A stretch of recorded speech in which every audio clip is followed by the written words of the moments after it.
Knowledge is power, and this is powerful stuff. Wellness Education Cannabis Advocates of Nevada present the WeCan 702 Nevada Cannabis News Hour with your hosts Michael McAuliffe and Jen Solis. For the next 60 minutes, we'll take an in-depth look at the cannabis reform revolution sweeping the nation. The phone lines are open at 731-1230. That's 731-1230 or toll-free. 1-866-820-5528. That's 1-866-820-KLAV. Now, let's bring on the hosts. Here is Michael McAuliffe and Jen Solis. Hi, welcome to WeCan 702 Nevada Cannabis News. I'm Jennifer Solis. Michael McAuliffe is on assignment in the field today. Filling in is Kurt Dukoch, the event coordinator and social media king for WeCan 702. Let's get into some local news right away from Nevada. Kurt, what's our first story? Yeah, where to begin? We have lots and lots of news happening here in Las Vegas, Boulder City, and Reno. First story is posted from February 12th. According to Jane Ann Morrison in the Las Vegas Review-Journal, at a contentious meeting last Tuesday night with 3 members abstaining, the Las Vegas Planning Commission failed to send firm decisions on zoning issues regarding medical marijuana to the city council. There were 14 separate votes, but the primary issue is what the distance separating medical marijuana dispensaries, cultivation, and production sites need to be when it comes to schools, churches, daycares, and residential areas. Local governments have the right to make them tougher than the state standards, but not less restrictive. Is that what the state did, is make them less restrictive or attempt to? They tried to make them a little bit tougher and make them further away. Okay, yes. Okay. Supporters of medical marijuana want the distances to match the state standards. Opponents want to set tougher standards, which would make it more difficult to find sites to set up businesses in the city. Several attorneys, including Ed Bernstein and Bruce Gale, who is a WeCan board member, urged the 7 commissioners to go with the least restrictive standards the state will allow. Planning Commissioner Trinity Shopman, appointed by Councilman Bob Coffin, a medical marijuana advocate, tried to convince other commissioners that the least restrictive standards were the best options. But with the abstention had trouble getting in the 4 votes needed to pass a motion.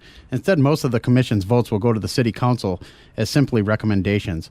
Basically, most of the votes left in the decision the hands of the elected officials. Oh, okay. So basically, they're trying to make the zoning more restrictive than it already is? Yes. Okay. Well, that's not really good, because I mean, right now there's a big rush in the real estate. People are trying to find locations for their dispensaries or the grows, and all of that. So making more restrictive will just further cut down the amount of dispensaries that are available. Yeah, by increasing the zoning, all they're doing is making it harder for people to find locations to actually set up their shops. Sure. Well, we've got news from Boulder City also. They are considering banning medical marijuana dispensaries there totally. There is a city council meeting on Tuesday the 18th, and they're expected to vote on the subject after hearing from the citizens. If you'd like to comment on this, you need to get down there the night before. Tickets are available the night before at 4 p.m. for public comment. The only public comment that they're going to take on this is on Tuesday the 18th and February 25th. It doesn't look like they want medical marijuana in Boulder City. You know what the reason they said? No, what would they say? They said that they would possibly attract drug cartels to town. Seriously? Seriously. I don't know. Boulder City, it's a pretty small town. I think they'd chase them out of there with shotguns. You would think so, but the patients are already there getting their medication somewhere. That's the truth. That is the truth. It looks like the city council is going to approve the ban, but mostly because marijuana possession and cultivation are against federal law. All right. The next thing that we have on the ticket is Reno. Yeah, Reno's going in the opposite direction of Boulder City. Mayor Bob Cashel actually on Friday executed an about-face on the issue of medical marijuana. Really? Saying today he will push for the licensing and proper zoning of dispensaries in the city of Reno. Cashel was a vocal critic of the law setting up a dispensary system for Nevada's medical marijuana cardholders when it was being considered in the legislature last year. But while some Nevada locals are considering an outright ban of the dispensaries, Cashel said today Reno should press ahead with licensing. I don't think we're going to reject medical marijuana, he said. I'm not. I've seen what it does to help people, and I'm going to push for it. Cashel said he has a family member who has benefited tremendously from medical marijuana. You know what? I think that a lot of these lawmakers, when they're in these positions, they have their family kind of coming to them behind the scenes and saying, "Hey, I've been helped by this. I really think that you should vote for this." And maybe that's what's causing some of the change here in Nevada and America, that people are just being more vocal and willing to come out with their stories and really expose themselves and say, "Hey, listen, this helps me, and it's a good thing." You know, whatever the reason he is that he's changed his mind, I'm fine with it. I really am. So this is really, really some positive steps forward for Nevada. Absolutely. All right. The next thing that we're going to talk about, I think, is that U.S. drug policy fuels push for legal pot worldwide. That's amazing. You know, everywhere in the world, we have different drug policy, and some of the drug policy spurs violence. A lot of illegalization makes more violence for drug cartels, especially if what we've seen going on in Mexico and we've seen going on in South America. Absolutely. Prohibition really just drives illegal cartels and policy. In Africa has been ravaged, by World War, and leaders are really long weary of the drug war's violence and futility. Now seeing changes in the United States, these countries are coming forward now and legalizing. We have the White House now that's more open to drug war alternatives. President Barack Obama recently told the New Yorker magazine that he considers marijuana less dangerous to consumers than alcohol, and said that it's important for legalization experiments in Washington and Colorado to go forward so that we can see what this experiment will yield. With the recent announcement of U.S. banks and that banks will be doing business with licensed medical marijuana operations, it's really opened up America. And I think that everybody, the world's going to basically look at our lead on this and see other people like Uruguay legalizing and really just push for worldwide legalization. What do you think? I think it's an absolutely wonderful idea. That's great. We have Mike on the line. He says he's got some breaking news here in Nevada. Mike, what have you got?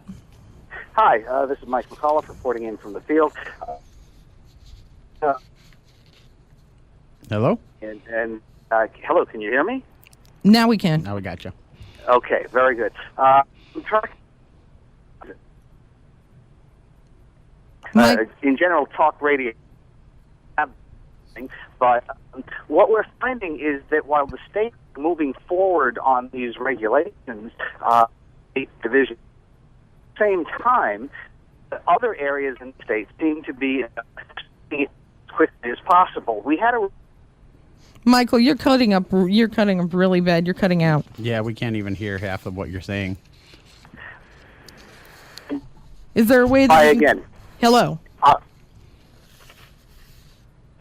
You keep cutting out, Michael. I think that we're gonna have to go to another news story while you're dealing with your issues there. All right.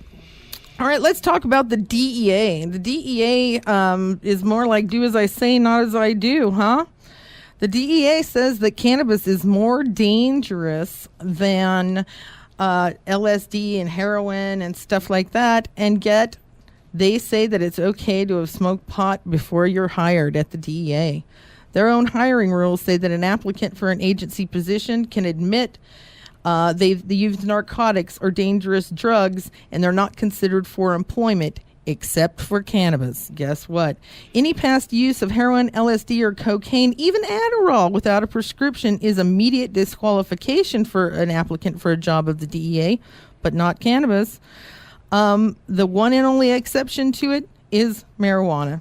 Applicants who admit that they've had limited youthful experimentation with marijuana can get an exception from the policy, making it the single controlled substance that the DEA implicitly admits is not as bad as all other legal drugs. What do you think of that?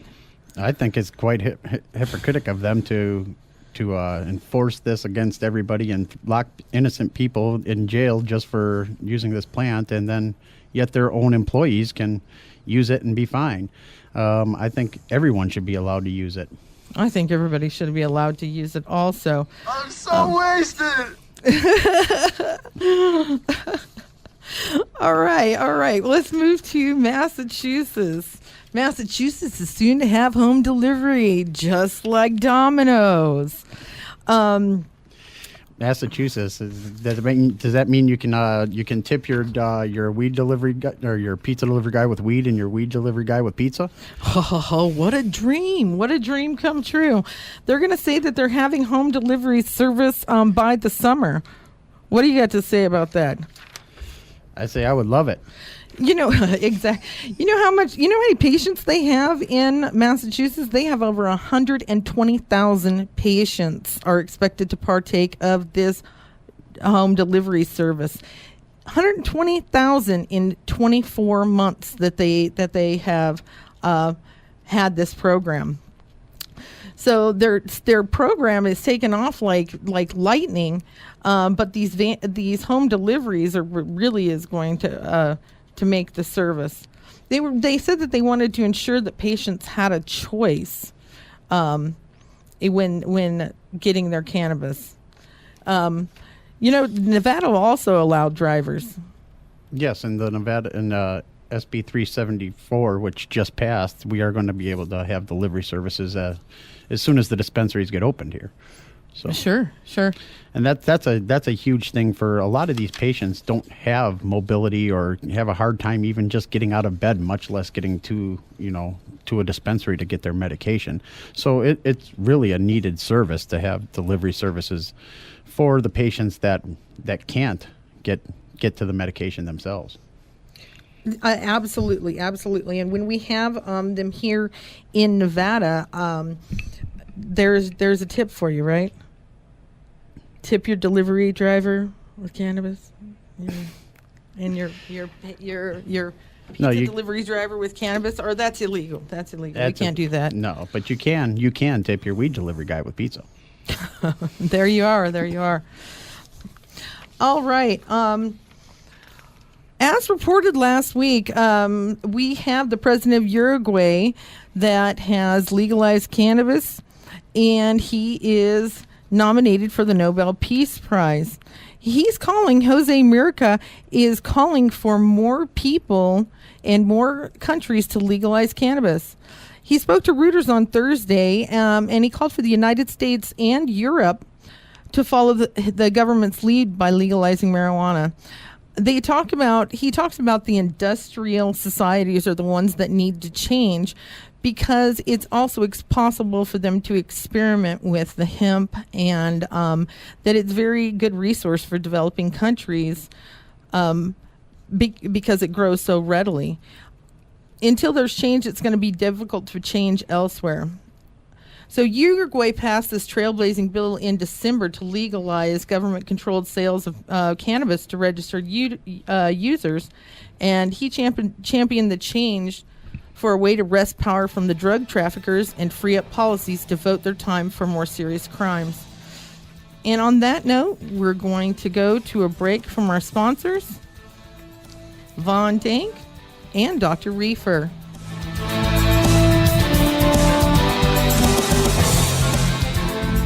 The Von Dank Group offers turnkey solutions for all your cannabis needs, bringing transparency and responsibility to a young, budding industry. Helping patients by producing the cleanest, safest, and most potent medicines and infusibles possible. The Von Dank Group is a design, management, and consulting corporation with over 30 years of industry experience and knowledge of the dispensary, edibles, infusible kitchen, and large-scale cultivation of cannabis manufacturing facilities. Let the Von Dank Group help you grow your cannabis business from seed to green. www.vondank.com. Cannabis has been used as a healing medicine for over 5,000 years with no toxic side effects. Is it right for you? The professionals at Dr. Reefer are here to help. Now accepting new patients. Make an appointment today at 428-0000. Bring your medical records, or if you don't have them, their staff will work to document your qualifying condition with a 99% approval rate. If you have any of the following conditions: cancer, AIDS, muscle spasm diseases, severe nausea, severe pain, Crohn's disease, glaucoma, or PTSD, call Dr. Reefer today for your free consultation and their money-back guarantee. If you don't qualify, you don't pay. Call 702-428-0000 to get your Nevada medical marijuana card today. The latest news from Nevada and beyond. This is the WeCan 702 Nevada Cannabis News Hour. Now, here again, your hosts, Michael McAuliffe and Jen Solis. Hi, welcome back to WeCan 702 Nevada Cannabis News. We have Michael McAuliffe now on the line. Michael. Hi, okay, I'm on the landline. Hope you can hear me better. I'm trying to track down a couple of stories. The one that is really breaking news, which is unusual for talk radio but is appropriate for our news show, is the fact that while the State Division of Health is moving forward with medical cannabis reform and getting these industries up and running, at the same time, the State Attorney General's office seems to be slowing things down and throwing sand in the gearworks. What is happening is we got a call yesterday from a private investigator, which is licensed by the state, and has been told by the State AG's office that if they provide security or services for any medical marijuana establishments, that the state will revoke their license because what they're doing is against federal law. Now, the problem that we have here is that when state officers take an oath, they're swearing to uphold the state constitution. Yes, they are. These people, yes, in the AG's office are circumventing the will of the people. And I run into it all the time where people say, well, I don't bother voting. What good does it do to vote? And the problem that we have here is if we, the people, put something into our Constitution and mandate it, even if it takes some years as it has here, we have a right to expect that change is going to happen. And when we have people in that bureaucracy actively obstructing us, that's not much different from tyranny. So it's something that we're trying to track down, and we will inform our viewers or listenership, I should say, as we get more information on it, because this is just a breaking story. We're going to try to get an official response from the state on why they're doing this, because it just makes no sense that that one state agency is moving forward and the other is pulling back on the reins.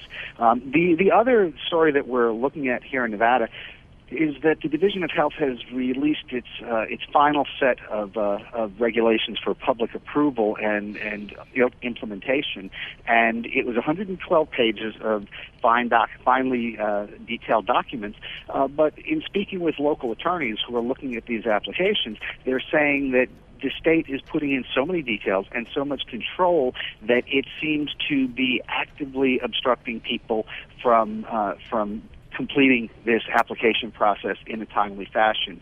We have seen that on the one hand, the state wants to regulate everything from the names of the business, the logos that they have, yes, and that's to true. have the state vet every advertisement that goes through, which there are First Amendment issues there. There is. But at the same time, as you know, Jen, the state doesn't want to have any control whatsoever in educational requirements. They're saying people who are that's working what I in found these absurd. places, I found that absurd because they said that we're going to regulate the signing, we're going to regulate this, we're going to regulate this, and I said, how are you going to test that the people have been trained? Well, we're going to ask them. Okay, well, if I'm making $25, $30 an hour and somebody came in and asked me, hey, did they train you? Did they train you for those 8 hours they said they were going to train you? You know what I'd say? Uh-huh. Yeah, boss. Yep. Absolutely. Yep. Absolutely. And so they're trying to regulate and all this minutia into the law, like you were saying, the devil's in the details. Mm-hmm. And so what's happening here is they're leaving it up to every individual owner. It's almost as if we were to go to a Walgreens or a CVS, and the people working behind the counter there were trained only according to the specifications of the local manager or the owner of that franchise, rather than being a state-certified pharmacist or pharmacist assistant. So we see that there are some real problems in these regulations, and hopefully when they do have the public comment periods, which are coming up shortly, that they are willing to implement some meaningful change in this. Unfortunately, by the time it gets to this point, they're pretty much set in stone with what they want to do, because every time they make a change, then they have to go back to the Legislative Counsel Bureau to get the wording approved. Then it has to come back for a public comment period. Yes. So they'll say, if we're going to make changes, it's going to delay the program even more. And they're already looking at pushing that application window back from to July 1st. So I've actually heard from problems here. I've heard from a couple of different people that are going after these dispensary licenses, and it's a good thing that they are pushing this date back, because they don't even have the zoning, so they can't get buildings if they don't have zoning, and then to get an application in like 3 weeks after you finally get zoning, and then have to obtain a building, and then get your application in, 2 weeks later? I guess the only thing that would be missing for your application would have to be the address.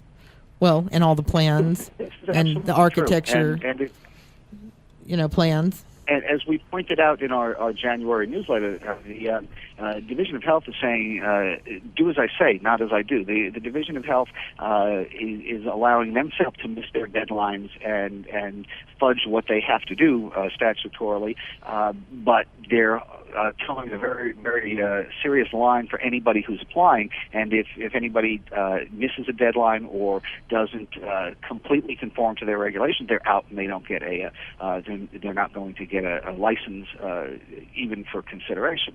So well, that's true, but also another line that they kind of drew is that if your application as a patient or your renewal as a patient is even 1 day late, they don't give you a moments of grace, and you're no longer allowed to grow under the old statutes that you were allowed to grow. And we feel that this is an absolute violation of the regulatory guidelines under which the state operates, because once again, if they were making that kind of change, then they needed to announce it to the public, have a comment period, and have it phased in. But what they did was they just, after the fact, announced it to people, because they started that procedure of not allowing a grace period as of last July 1, which was coincidentally the cutoff date for people grandfathering in to grow. So that's true. This was a clear effort by the state to take away the ability of patients to produce their own medicine after 12 years of telling these patients that you have to do this, and making them buy the equipment, take the time, take the space, and learn how to do this. Exactly. So, these are stories that we're... These stringent rules that they're trying to hold everybody else up to, and then say, well, you know what, we're going to miss the state, and it's just things. This is what's going to happen. Oh well. And the 30-day. I speak to some people who are from Europe, and if this were happening in France, people would be out in the streets protesting. People would the farmers would come into town, the workers, even the police would stand up right next to them and protest against these civil injustices. But here in America, we seem more concerned with who's going to be the final survivor, or who's going to make the cut on American Idol, and on these really important issues of our determination of our rights and our liberties. People don't seem to get excited about those, and it's an unfortunate commentary on our state of affairs. Well, yeah, I mean, the apathy is kind of appalling, and this is why I really love the cannabis community. The cannabis community, has really rallied behind this, and when you go up to, Carson City and you're talking to lawmakers and they're saying, oh, these young kids are doing it. Yes, these young kids are doing it. And then there are a group of 30, 40, 50-year-old people going up there and saying, no, this is the face of cannabis in Nevada. And you look at the statistics on who's signing up for these cards, which are available on the Nevada State Department of Behavioral Health website themselves, that there are only 9 people at the age of 18 or 19 that have this card. The 70% of the people are over 40. Absolutely. The largest demographic group is the 55 to 64 age group. Yes. And so as we're coming out of the closet or the grow closet, and you see that this isn't just a lot of young people, this isn't a lot of people that are just 20-something looking to get a card to get high. I think the conversations change as they realize, the lawmakers are realizing that this. Old story of first they came for the pot smokers, but I didn't object because I don't smoke pot. Then they came for the Facebookers, but I didn't object because I don't do Facebook. You don't do Facebook? Then they came for me, but there was nobody left to defend me. So, we need to wake up in this country and really get involved with our own destiny. So, all right, I'm going to sign off here, let you get on to the News Beyond Nevada, and Sure. I'll be back in the studio next week with reports on these stories. Thank you so much, Michael. Thank you, Mike.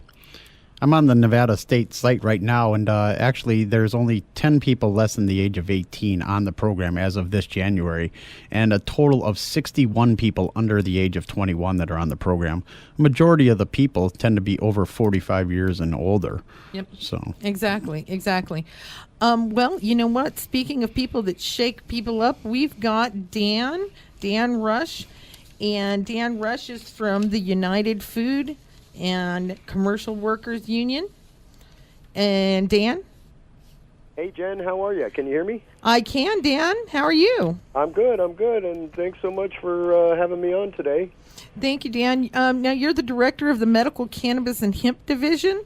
So we have changed our name. Oh, you have? Okay. We touched everything up a little bit. We are now the Cannabis Workers Rising of North America, UFCW International Union. Okay. And we are organizing medical cannabis and hemp workers across the continent. And some of our locals, where the members actually belong to that local, have medical cannabis and hemp divisions, like Local 5 and Local 770. But in the international, we're the Cannabis Workers Rising. Okay, so our local 7-Eleven here, is it going to have a branch of the Cannabis Workers Rising? It is, and President Mike Giddings of UFCW Local 7-Eleven and I have had several meetings. Great. And he's looking forward to 7-Eleven representing good, sincere, science-driven, professional-driven groups that are going to be serving patients. Great. Thank you. We are one of those groups. Yes. Dan, why is your union that works under federal law decided to get medical cannabis and hemp legal and organized? So we are the retail, agriculture, food processing, textiles, pharmacies, and healthcare-driven union. That's huge. And we are the largest private sector union in North America. We have 1.3 million members in the U.S. and Canada, in Puerto Rico. And so these are our core industries. Anything that is commercially produced for human consumption and wear, and that includes alternative fuels too. We're also the chemical workers in the U.S. Wow. Oh, so this just fits right in with what you guys already do. Medical cannabis and hemp is our industries. We're also the textile union. People wear our tennis shoes all the time, New Balance. They wear our clothing, Carhartts, and some of the other major name brands in clothing. If you're running hemp fuels, it's probably been produced by, or an alternative fuel. It's probably been produced by a UFCW member We're also the grocery stores, so if you shop at Safeway, Lucky's, Albertsons, those large grocery chains, those are our members. And these are our core industries. And people ask, why did we get into medical cannabis? And I keep telling people, no, you guys got into our industries. Wow. So we feel an obligation when workers come to us, and that's what started happening about 2010. As a matter of fact, it was Memorial Day weekend 2010. The workers at Oaksterdam University and all of the S.K. Seymour companies, which was run by Richard Lee and Oaksterdam and Dale Jones and the Blue Sky Cafe, the Bulldog Cafe, Oaksterdam University itself, Oaksterdam Segway, the Patient ID Center, which is run by Jeff Jones and Dale Jones, all voted to join UFCW Local 5 on the Friday of Memorial Day weekend of 2010. Wow.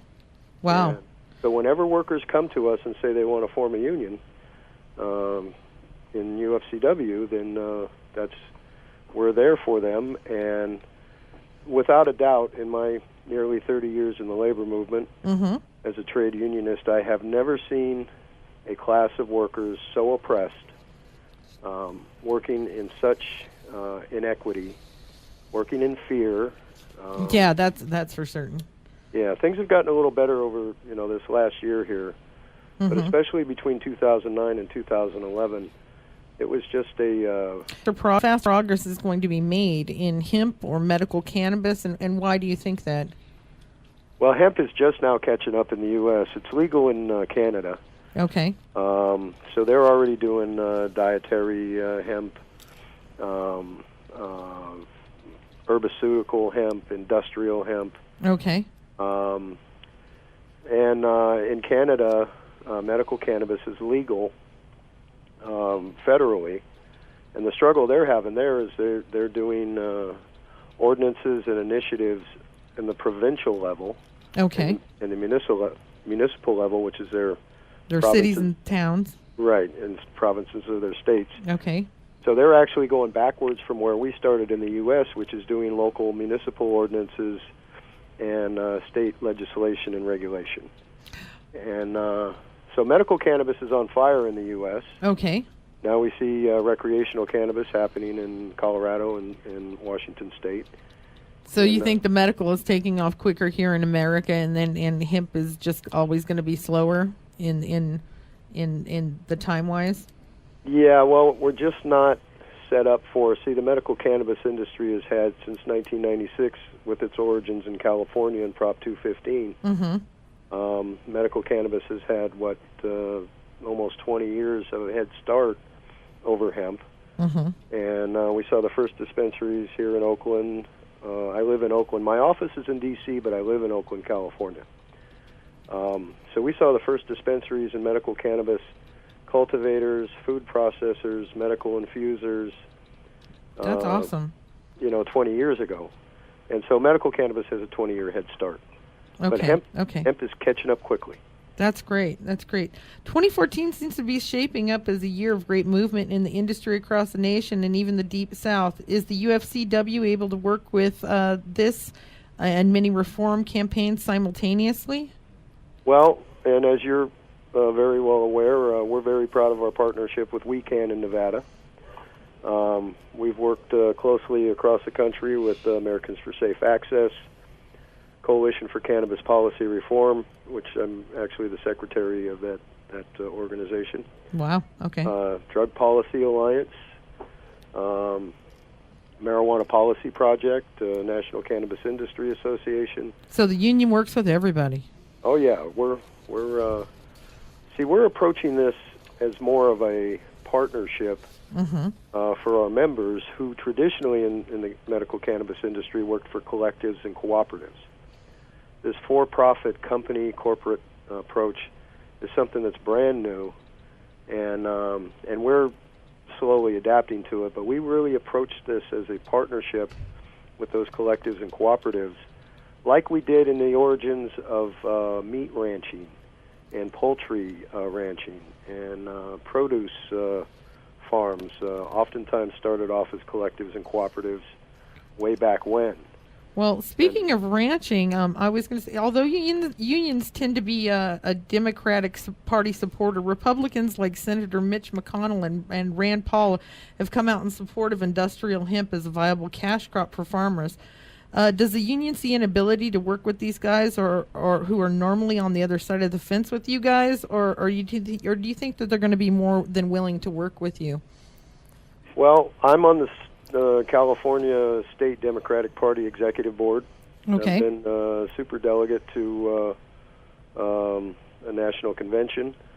So, in other words, I'm a Democrat. There are many Democrats in the labor movement, and historically we're aligned with the Democrats. However, in this case, because the industry is emerging and burgeoning, yes. And as you saw in Nevada, I sat with Senator Hutchins. Yep. And who's a Republican and I believe a lieutenant governor candidate. So we're glad that the aisles are reaching across each other, and frankly, I always knew that hemp would be the topic that would grab Republicans and farmers in other industrial-driven states.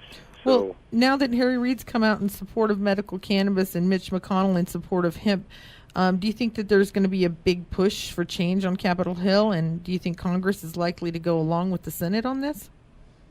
So, as we predicted 18 months ago, yep, with the Senate Judiciary hearings and Chairman Pat Leahy holding the hearings, and the emergence of the new Cole memo of August 29, 2013,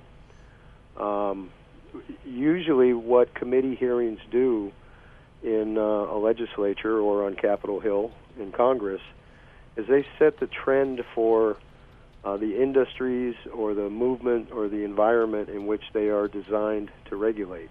Okay. So in the case of Senate Judiciary, because marijuana is a Schedule I drug, it's a natural place to start an agenda to develop a legislative program within that committee. And that's what we'll see as a final outcome from Senate Judiciary, is an agenda of legislation, an agenda for legislation to encourage legislators to draft legislation and then introduce it in their own committees. And so, yeah, I see Capitol Hill moving very quickly. We see Chairman Leahy determined to develop this legislative agenda. He's calling everybody to the table. Okay. Justice Department, the DEA. So, yeah, when you see that kind of activity, the other thing about Capitol Hill is if you just float a bill in Washington from the floor, if a legislator just grabs a bill and introduces it on the floor and it's never been through a committee, it's never been vetted by a subcommittee, usually what we call those is weather balloons. Oh, you're sending up a weather balloon to see what's happening? Yeah. You want to see the lay of the land or the territory?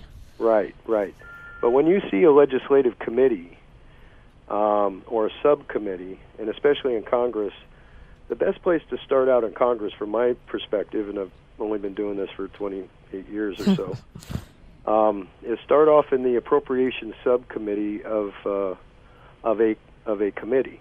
Okay. The reason being, when appropriations are at hand in any kind of legislation or movement, the staff really pays attention. They really study the bill. They study the topic. And they're the people that really push it along through the Capitol once they get permission from their member to push it along. And their member won't touch it until their staff understands it. Oh, okay. And so, like with the farming bill, we saw that developed out of committees. The hemp portion developed in appropriations in the oh God, I can't remember the name of the committee now.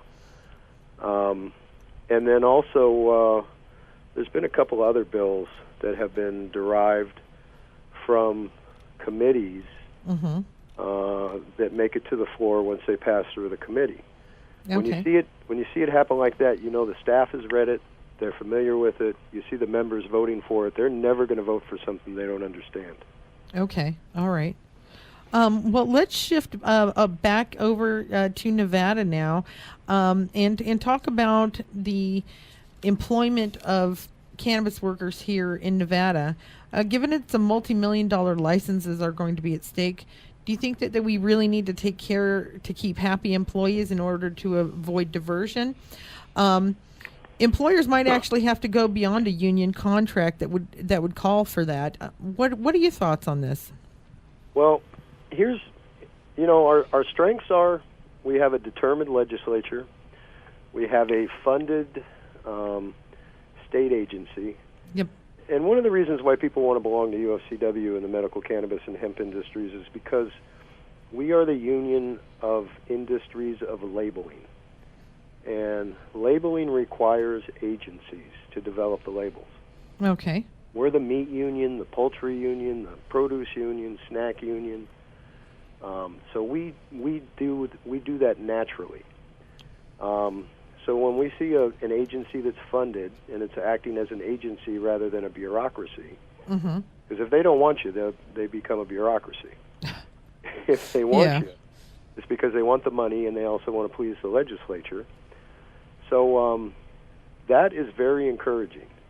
The Department of Justice memos, the new Cole memo, 82913, derived out of comments provided by Cole, Deputy Attorney General Cole, and Attorney General Eric Holder. See, if it was just a memo, that's not encouraging. But when you have a memo backed up with comments provided to the highest judicial body in the land, okay, that those comments and the memo are a very strong indicator that people are going to adhere to what the comments and the definitions are that are provided in those hearings, because you're really in treacherous waters if you go and lie or mischaracterize to a judicial committee. So we're very encouraged by that. We're very encouraged by the state and the Department of Health. I can't remember it's the the division. Behavioral Health and Human Services. Behavioral Health and Human Services. You got to remember, I'm in every state. So I understand. They Yeah. just they recently changed the name, so we're still getting used to it. the thing we have to keep an eye out for, and the Sure. reason why workers want to join the union, Okay. is we're still in somewhat treacherous waters. The Justice Department is a judicial body. The DEA is an administrative body. The DEA is not funded by the Justice Department and does not answer to the Justice Department for its budgets. So they don't have to listen to a memo? Right. And frankly, there are many that claim, and I'm going to say this very carefully, Okay. there are many that claim that some administrative agencies derive a bigger budget from what they seize in assets than they actually get from Congress for their annual agency budget. I've heard that rumor before, and I think that also that the more federal, busts they have going on, they get money from not only the seizures, but the number of dealers they take off the street. So that's why we have to be aware of, even though the Justice Department is embracing medical cannabis and developing policies, as we can see by testimony from representatives of agencies that are administrative agencies. I'm going to leave them unnamed, but we've already talked about them. Mm-hmm. Those folks are fighting desperately to make sure that they can still do what they do, which is derive $1 billion in seizures and asset seizures from their $800 million in budgeting. Yep. They don't want to lose that $1 billion, so we have to be careful in the industry that even though the Cole memo and the comments backed up in Senate Judiciary by the Justice Department, we have to be careful of what the DEA is going to do. That's true. That's true. So we need to give them something else to do, something else to go after. Well, what besides cannabis. What they should do is go after real crime, real Exactly. drugs, meth, and heroin. And We're going to go on a break here and join us for Dan Rush when we get back from the break. Dan, will you hang on for a moment? you know, I'm a radio lover, so I'm here. Okay. All right. Thank you, Dan. Thank you, Dan.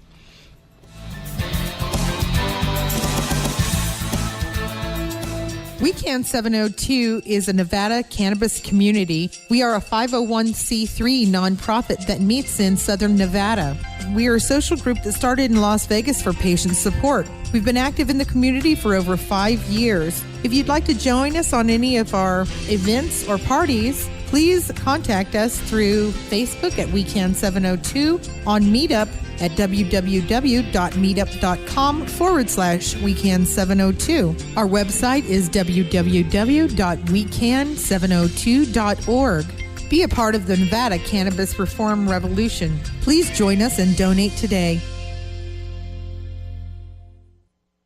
Do you need help getting your Nevada medical marijuana card? Dr. Reefer is now accepting new patients. There are no medical records required. We have a doctor on staff to give you a thorough physical examination. There is a 99% approval rate for patients. They also have a money-back guarantee. If you don't qualify, you don't pay. Free consultation is available. Call 702-428-0000. 702-428-0000 to get your Nevada medical marijuana card today.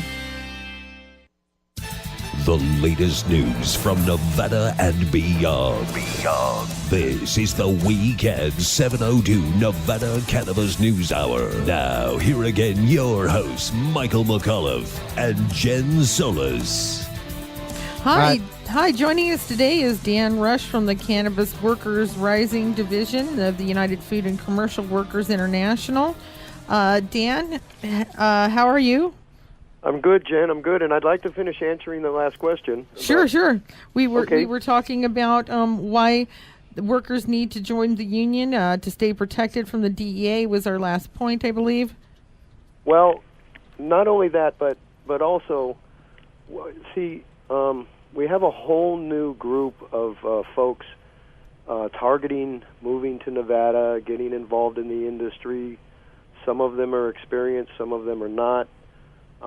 Whenever you're dealing with a consumable, and this goes for patients as well as workers, when you're dealing with a consumable in an industry of vulnerability, and what that means is that you're handling substances that make workers vulnerable, they make the consumer, which is patients, vulnerable, they also make the community vulnerable. Okay. And this is why so many employers are glad to be neutral when the union shows up to poll their workers about joining the union. Is there's a protection that comes along when you work under a collective bargaining agreement, a union agreement, that says we're going to develop data, we're going to develop best practices together. We're going to make sure that the consumer, the patients, are getting the best medicines, that integrated pest management processes are being applied, that everybody involved understands that it's a burgeoning process that must be refined. And I got to tell you, see, we're not here to try to break employers. As a matter of fact, we want to make sure that the industry stabilizes and emerges as what we can and should be, which is an industry of vulnerability that protects everybody, the consumer, the patient, the community. So how do you think that you can structure labor agreements so that it becomes a win-win situation for both employers and employees? Well, we've got about 3,000 members now between California, Oregon, Colorado. We've got folks coming in brand new in Massachusetts, Connecticut. We've got folks in New Mexico that are members. We've got folks just coming in Arizona. So we have designed union agreements, collective bargaining agreements, that have apprenticeship programs built into them, uncostly things that don't cost money, training, OSHA standards that are helpful. So you just kind of come in and plug and play. That's it. We've written these agreements all over the country. We know what we're doing. We've applied industry standards from other labeled industries. Sure. That sounds great. But the other thing is we do it in a way. See, we know that a brand new company, the only person that's not getting paid at a brand new company is the owner. Yeah, don't I know it? And we know that. We Yeah, also yeah. know that if we come in and we're contentious and divisive, that we could probably put a company out of business. Well, if we put you out of business, we don't have any members. That's true. The bigger and the stronger and the healthier and more stable you get as a company, the more workers you have, the more people are doing business with you, the stronger you are, the more members we have. Now, I guarantee employers that in 60 years, my granddaughter will be pounding on the table demanding more money and better benefits. But that's not for 50 or 60 years. Right now, our target is to stabilize the workplace for our members, make sure that they have adequate wages, make sure that they have access to family health care that's affordable and also adequate. We want to make sure that workers get training in a way that is not cumbersome or costly to their employers, but is also effective so that they're not hurting themselves or patients or the community. Dan, I have a question on that note. Do you foresee the development of some sort of apprentice or journeyman program in this industry? Well, myself and a few other people actually wrote the first one that will be state approved in California. Any day now, it's sitting on the desk of the Department of Industrial Relations in California, and the governor's appointee. I'll leave her name out of this because she doesn't like people talking about her. We're just waiting for the signatures on there, and then we will have the first of its kind ever. Wow. Joint and forgive the pun, joint apprenticeship program, which helps generate revenues to sustain itself, so it's not costly to the employer, it doesn't cost the worker anything, it's not costly to the union, and it actually creates real journeyman certifications in the industry that we're developing together. Wow. Excellent. And another thing is, see, we're not talking about a grocery industry that last year reported. There was one particular grocery company in the U.S. that reported $6.8 billion in profits. Now, our members work there in this grocery company. It's a well-established company. It's been around for 60, 70 years. We helped build it. We helped them build their market share. We helped preserve their market share to keep our members employed in a thriving industry. Well, they came back to us and said, we overprojected what our profits were going to be, and we thought we were going to get $7.1 billion, but we only got $6.8. So we have to make up that $300 million to our stockholders. So we're going to charge your workers $400 a month for health care. Oh, my goodness. So we can make up the $300 million. And we said, no, probably not. And that's where you get into contentious situations in retail industries these days. Is they're just flat out greed. Yeah. Now I haven't met too many greedy people, and I got to tell you, if anybody with a seed in the ground in the U.S. and Canada, I've met them. Yeah. Probably had lunch with them. If they're running a dispensary, I've been in almost every dispensary in the country, and not all union. Yeah. There's so much that we can do together. Workers want to join the union in Nevada because it's brand new, it's burgeoning. We've got good clear water, but there's still some treacherous water we got to keep an eye out for, and we have to make sure that patients and workers and communities are protected. And what better way to do that than with an American-made middle-class industry? Employers can go home at night and know that they're creating homeowner workers that work for them, with healthy families, strong, healthy businesses.